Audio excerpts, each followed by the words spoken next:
ધારી તાલુકાના સરસિયા ગામે આમ આદમી પાર્ટી દ્વારા ગુજરાત જોડો જનસભા કાર્યક્રમનું આયોજન કરવામાં આવ્યું હતું। ગુજરાત જોડો જનસભા કાર્યક્રમમાં આમ આદમી પાર્ટીના મનોજભાઈ સોરઠિયા, રાજુભાઈ સોલંકી, કાંતિભાઈ સતાસિયા, સુરેશભાઈ, ગજેન્દ્રભાઈ, મનીષભાઈ સહિતના આમ આદમી પાર્ટીના હોદ્દેદારો તેમજ આમ આદમી પાર્ટીના કાર્યકરો સાથે સરસિયા ગામના લોકો મોટી સંખ્યામાં હાજર રહ્યા હતા।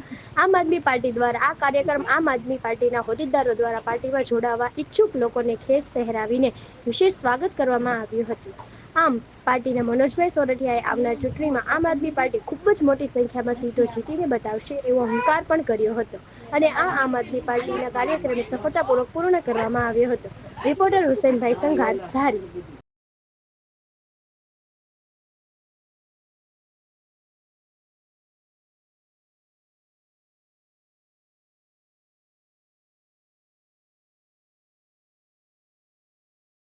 કઈ રીતનો કાર્યક્રમ રાખવામાં આવ્યો હતો અને શું આયોજન હતું?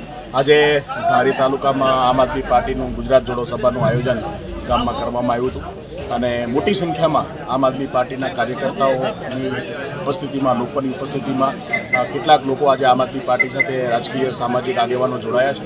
આમ આદમી પાર્ટી ધીમે ધીમે ગુજરાતની અંદર વિસ્તૃત રીતે વિસ્તરી રહી છે અને ગુજરાતનો એક વિકલ્પ, જે અત્યાર સુધી કહેવાતું હતું કે ગુજરાતમાં કોઈ વિકલ્પ નથી, પણ આજે ગુજરાતની જનતાએ નવો વિકલ્પ પસંદ કરી લીધો છે, નવા વિકલ્પ સાથે જોડાઈ રહ્યા છે અને આગામી સ્થાનિક સ્વરાજની ચૂંટણીની અંદર આમ આદમી પાર્ટી જે છે એ પ્રચંડ બહુમતી સાથે તમામ જગ્યાએ જીતવાની છે અને ગુજરાતની અંદર 2027માં ગુજરાતની કાયાપલટ થાય, ગુજરાતની અંદર સત્તા પરિવર્તન થાય, એના માટે સતત સક્રિય રહેવાનું છે।